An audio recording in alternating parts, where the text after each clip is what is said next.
Hello everyone, and welcome to the Docsaab's Diary. And today we are going to demystify one of the most fundamental diagnostic tool in medicine, the chest X-ray. As medical professionals, being able to confidently interpret a chest X-ray is an indispensable skill. These images are incredibly versatile, allowing us to rapidly diagnose conditions ranging from common infections like pneumonia to a life-threatening emergencies such as pneumothorax or even chronic issues like heart failure. The basic principle behind an X-ray is quite inherent. It's essentially a shadowgram where different tissues absorb X-rays to varying degrees based on their density. This results in a spectrum of shades. Highly dense structures like bone appear stark white, air-filled spaces like the lungs appear black, and soft tissues and fluids present as various shades of gray. Understanding of this density scale is your foundational step to becoming a proficient chest X-ray interpreter. Before we even begin looking for pathology, the absolute first step is to assess the technical quality of the film. A poorly taken X-ray can mimic disease or worse, obscure real pathology, leading to misdiagnosis. To ensure we are working with a reliable image, we use the simple yet powerful RIPE mnemonic. Let's break it down. R is for rotation. Imagine drawing a vertical line down the center of the vertebral bodies. Now check if the medial ends of the clavicles are equidistant from this line. If they are, the patient was not rotated. If one clavicle is significantly further, the patient was rotated, which can distort the heart size and mediastinal contours. I stands for inspiration. A good inspiratory effort is crucial. We assess this by counting the visible ribs. If you can count 5 to 6 anterior ribs, those sloping downwards from the spine, or 9 to 10 posterior ribs, which run more horizontally above the diaphragm, inspiration is adequate. Poor inspiration compresses the lung fields and can falsely enlarge the heart and mediastinum, making it seem like there is an issue when there is not. P is for penetration. This refers to the X-ray beam strength. On properly penetrated film, you should be able to faintly see the thoracic vertebral bodies behind the heart shadow. If the film is too dark or over penetrated, the vertebral bodies will be too clear and subtle lung pathologies might be missed. Conversely, if it is too white or underpenetrated, the vertebrae will be invisible and lung markings might be obscured. Finally, E is for exposure. This is closely related to penetration and refers to the overall brightness or darkness of the image. Optimal exposure ensures that both dense structures like bones and less dense areas like the lung fields are adequately visualized without being washed out or too dark. Over or under exposure directly impacts your ability to accurately interpret the image. Once we have confirmed the quality of our image, we move to the systemic interpretation, and for this, the ABCDE method is invaluable. It ensures you don't miss crucial details by guiding you through the every significant anatomical region. A is for airway. Start by looking at the trachea. It should appear as dark air-filled column, centrally located or very slightly deviated to the right. Significant deviation can indicate mass, atelectasis, or a tension pneumothorax. Also observe the carina where the trachea bifurcates into the main bronchi. Its angle is typically around 60 degrees. B is for breathing, examining the lung fields and pleura. This is a vast area, so approach is methodically. Compare the left and right lung fields for symmetry in lucency and vascular markings. Look for signs of consolidation, which often indicates pneumonia. It appears as homogeneous whitish area where the normal black lung tissue should be.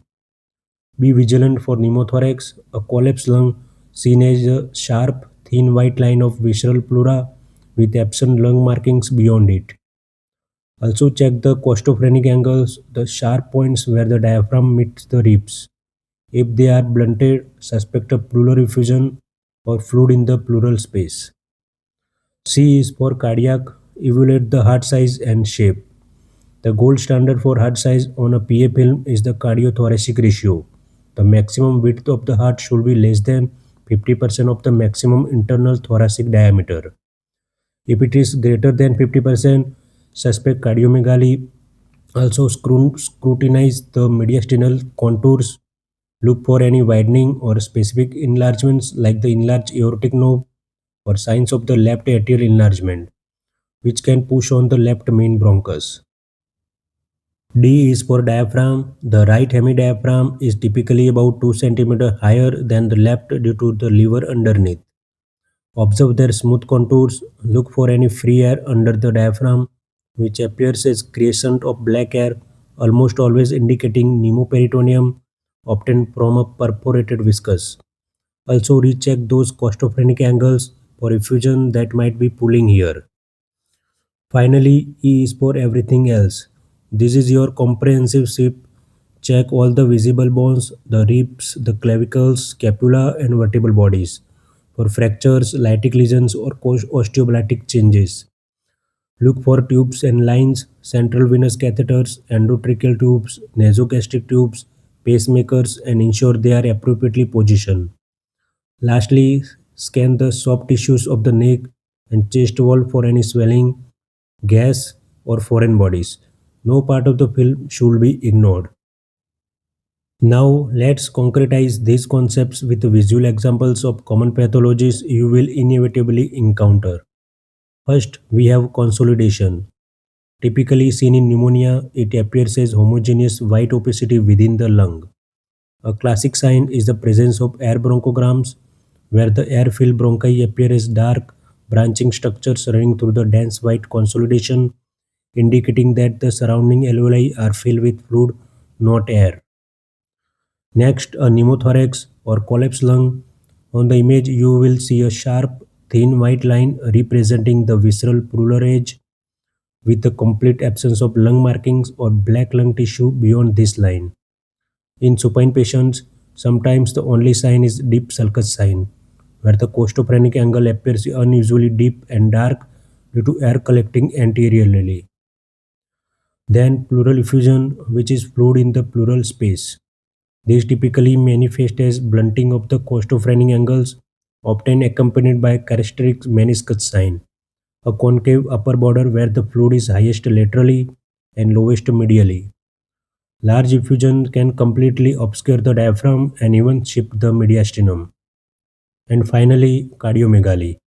An enlarged heart, as we discussed, this is diagnosed when the cardiothoracic ratio is greater than 50% on PH chest X-ray. The heart shadow will simply appear disproportionately large within the chest cavity. These visual patterns are critical to recognize instantly, and a repeated exposure to examples like this will enhance your diagnostic speed and accuracy. Even with a systematic approach, certain situations can create interpretative challenges. Understanding these common pitfalls and tips can save you from misdiagnosis. One major distinction is between AP versus PA views. Most ideal chest X-rays are posterior anterior views, meaning the X-ray beam enters the back and exits the front. However, in critically ill or immobile patients, an anterior-posterior view is often taken portably. On an AP view, the heart is further from the film, leading to magnification and an artificially larger appearance.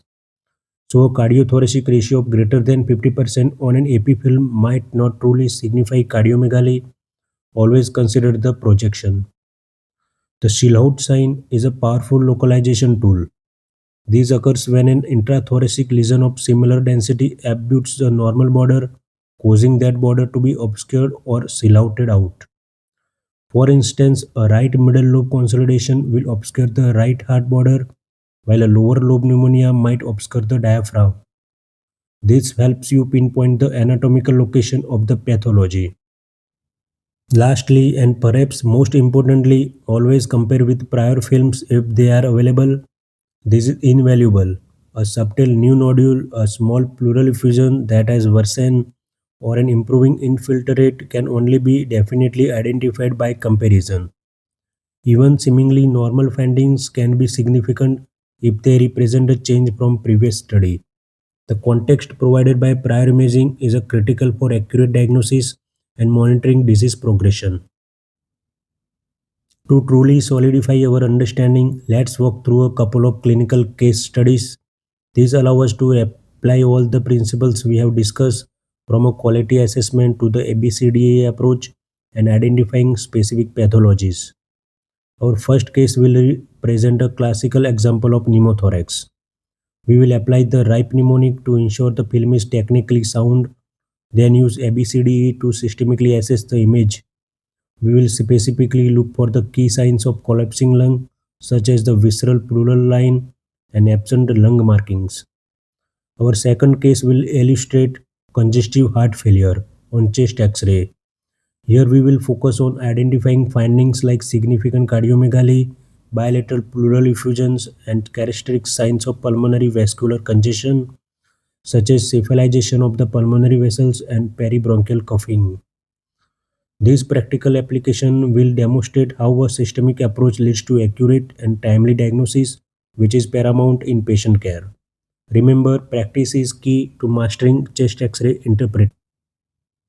In summary, the single most crucial takeaway from today's presentation is the importance of always employing a systemic method when reading a chest X-ray. Whether you prefer RIPE and ABCD or another structured approach, consistency minimizes the chances of missing critical findings.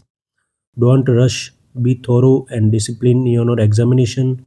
Continuous learning and consistent practice are essential to truly hone your chest X-ray interpretation skills. And thank you guys for your attention, and I am now happy to take any questions you may have via comments. And please like, share and subscribe to the Docsaab's diary